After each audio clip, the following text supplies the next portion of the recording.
we, a few years ago, jumped into the freaking Mandela effect is real timeline.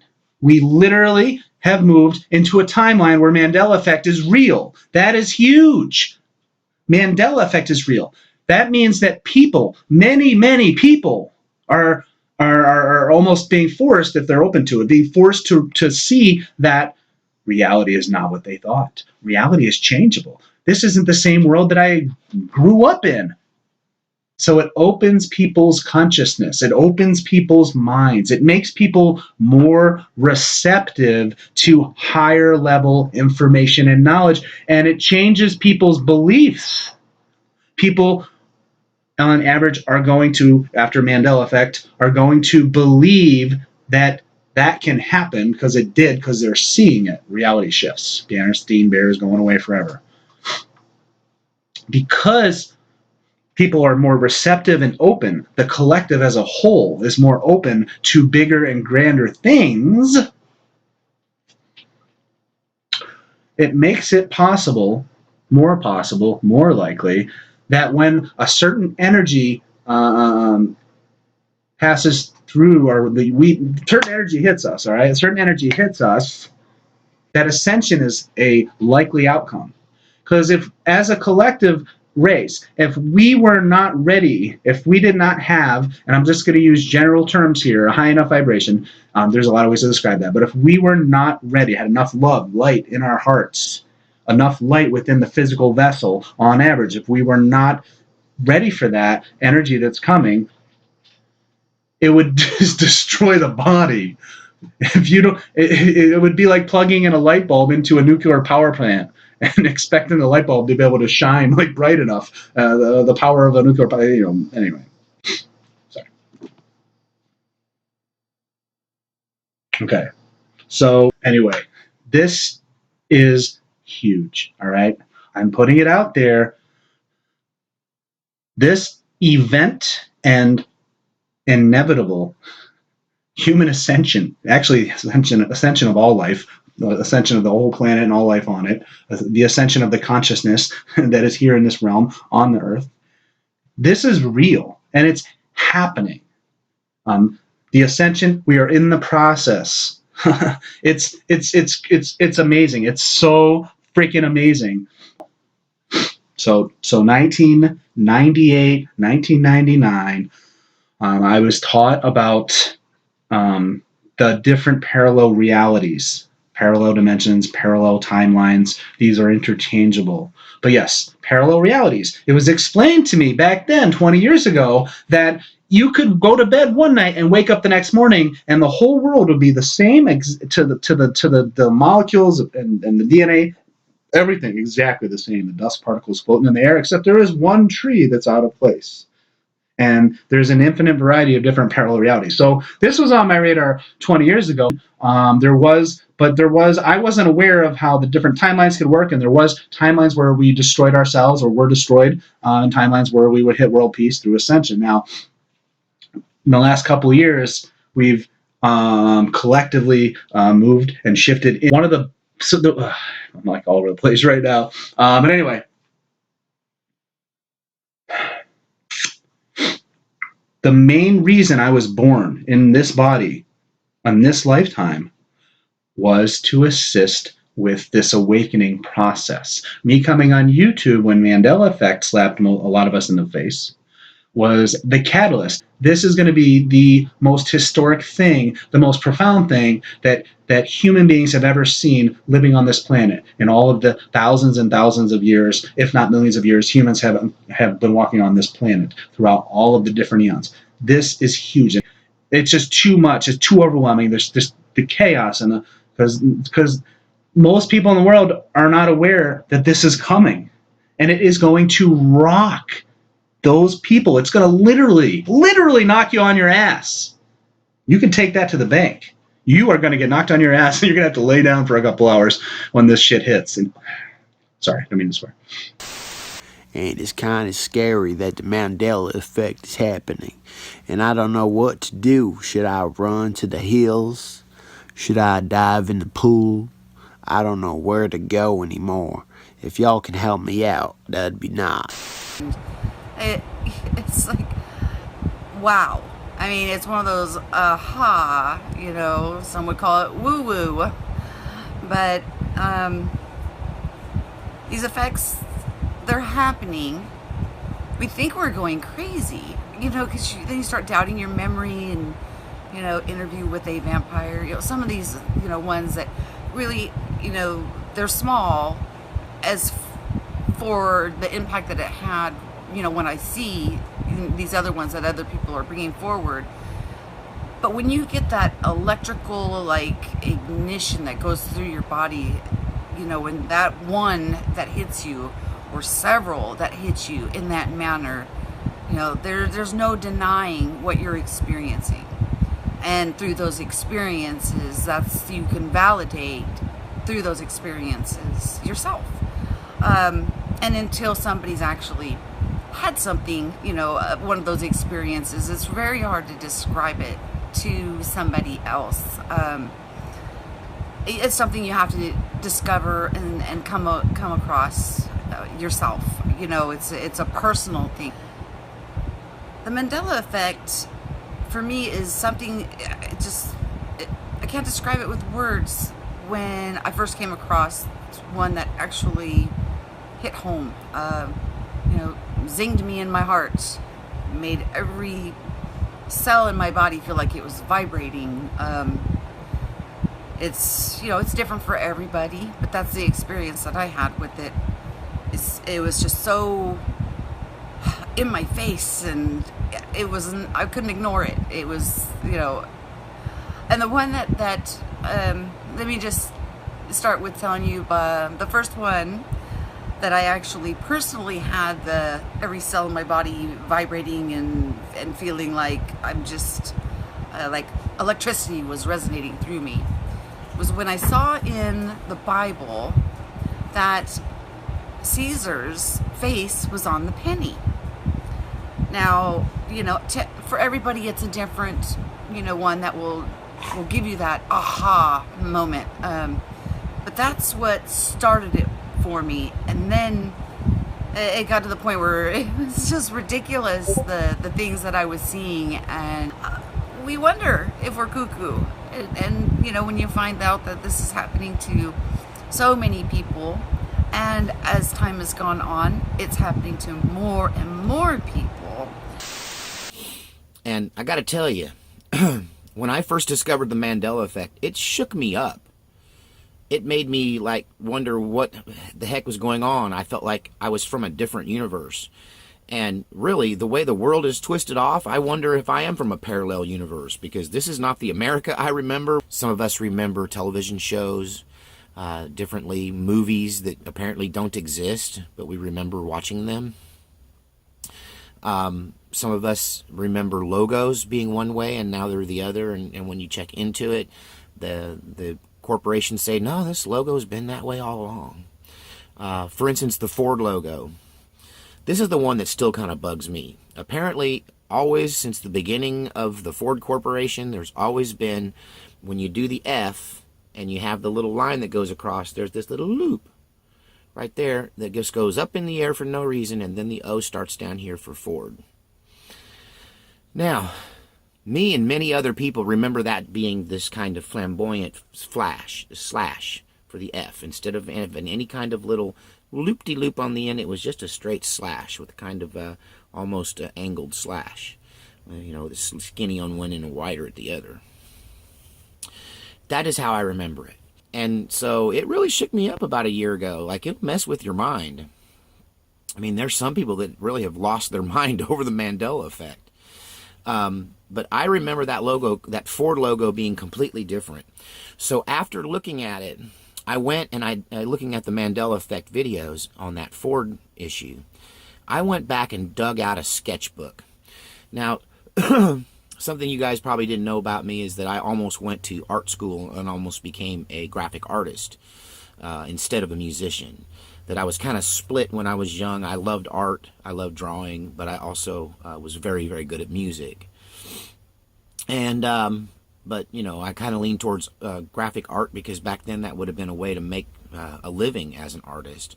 But that's kind of changed, and everything's gone computerized now. But I digress. So I dug out this sketchbook, and in this sketchbook are recreations of Warner Brother cartoon scenes that, I drew from memory.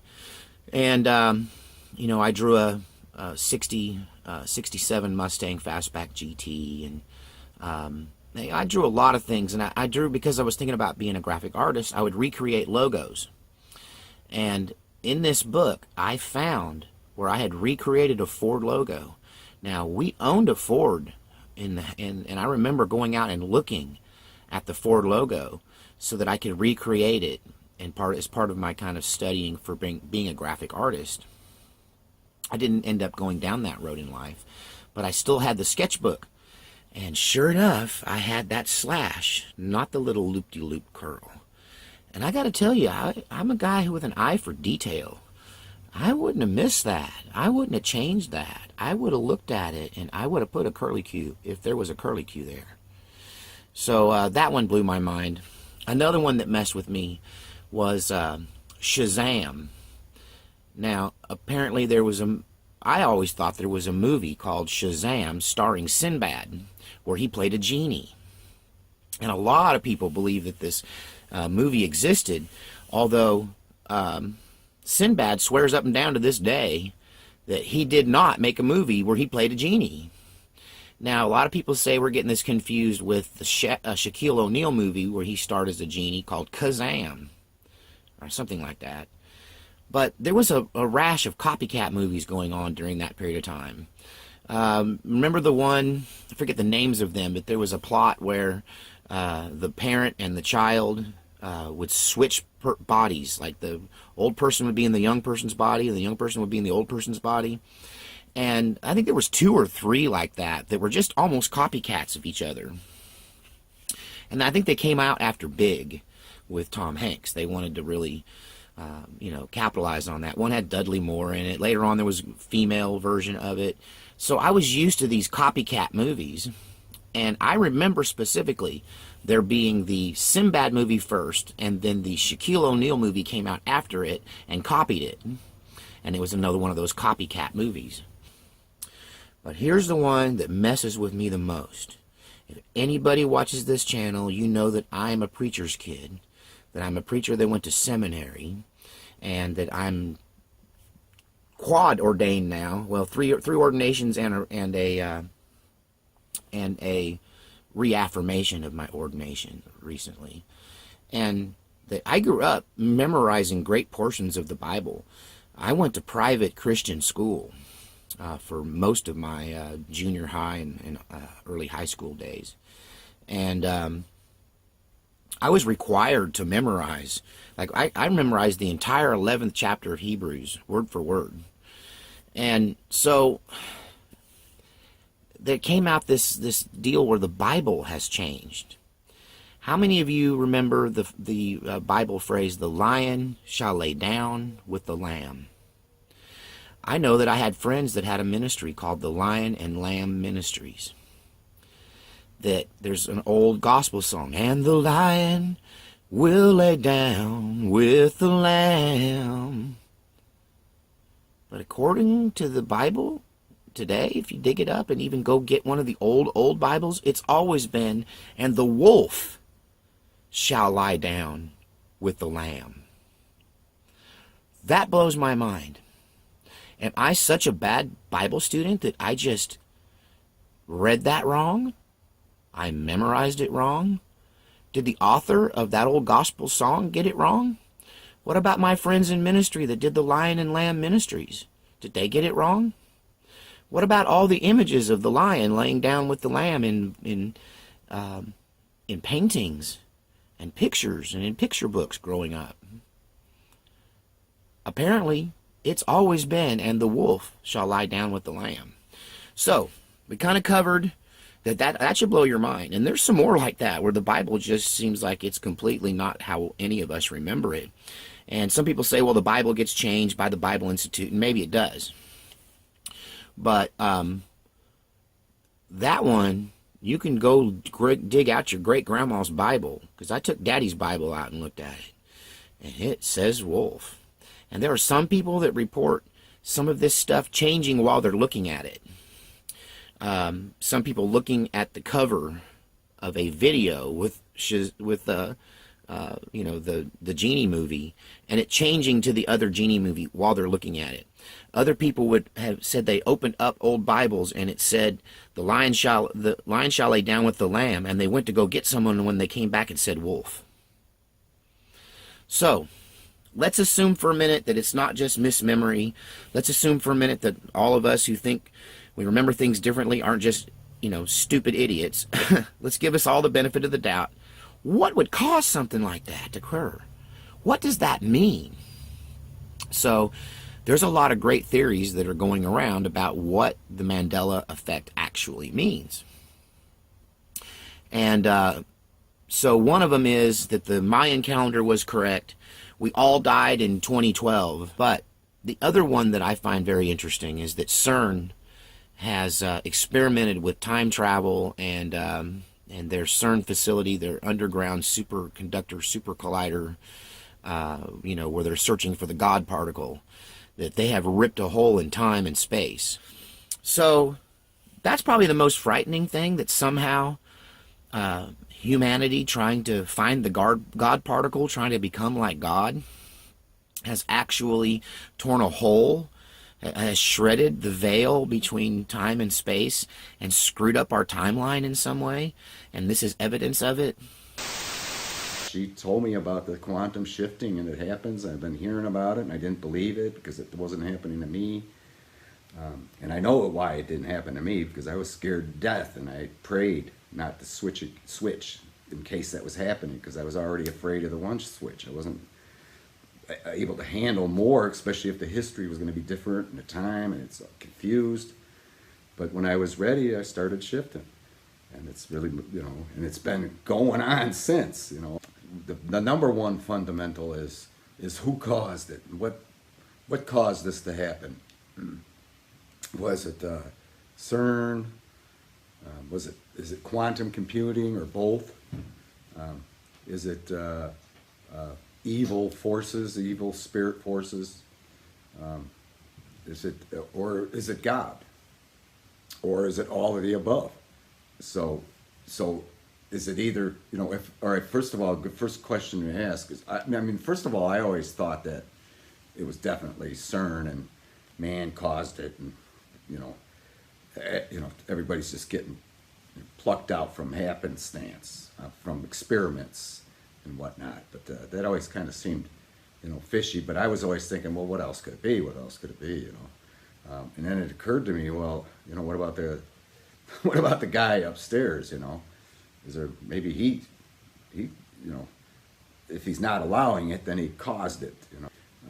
So we have to assume that something this monumental and momentous and phenomenal, miraculous phenomenon that's happening right now can only be, caused by God. And I'm not afraid to use his name. So the Mandela effect was perpetrated by Jehovah to fulfill prophecy. And, it's plain and simple as that. So why would he do it? Why would he do this? Revelation 10:7 says so. That's the prophecy. It was to reveal the mysteries of his creation, which is us. Is to reveal to us the very fact that we all live parallel lives on a multitude of earths. Now, that's not the most incredible thing that's ever been revealed. Something like that has been happening, all along. We all have been, since the beginning of time. It's been like this, but yet it's never been known before. So who else could perpetrate such a thing? The person that created our souls only. There's no other.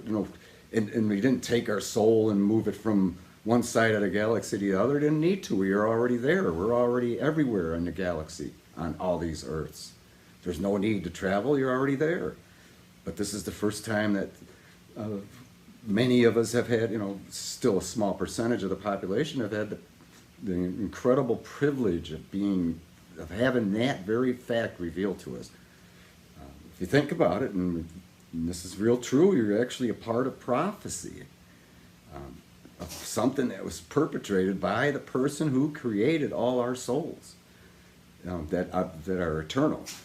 You know, they've been here since the beginning of time. Most likely, most of us. Of course, we never know. It starts with a clean slate every time, but every time we come here, we add to the book of life, and the book of life is regards to our soul, not. It wasn't man or opposition that caused all this. They'd love to take the credit. I mean, look at the guy, that professor, that science guy with the sign on there. They know that they're being blamed for this, so that's a big joke to them. Of course, they're going to joke about it and take credit and all this and that. Of course, the opposition to Jehovah wants everybody to think that they did it. That look at what we can do. We could change the fabric of time and tear space and time, and that's not what they did at all. This is something that's been going on all since the beginning of time. So there's no way, what they did. They couldn't possibly. The Earth, this CERN facility is powerful, yes, and uses tremendous energy, but it's nothing compared to the power of the Earth. And then to find out that Earths are living in parallel existences as well, all throughout the galaxy. That's this tremendous, inconceivable power that nothing that man can do, even put nothing. It couldn't do anything, let alone, reveal the mysteries of God. That's only Jehovah can do that. He's, and the time is now, and that means something. That means we're deep in the book of Revelation, and it says this is, this mystery of God, or the sacred secret's going to be revealed, and it's going to be glad tidings or good news, and it will be finished. What that means is, by then I'm sure it'll become a foregone conclusion that we all live parallel lives on multiple Earths. Not just us, all of us, but animals, everything. I have the same pets on all the Earths. Of course, there's going to be variations. Some have claimed that, and I can't doubt that. Of course not. Look at Nelson Mandela. He's the perfect classic example.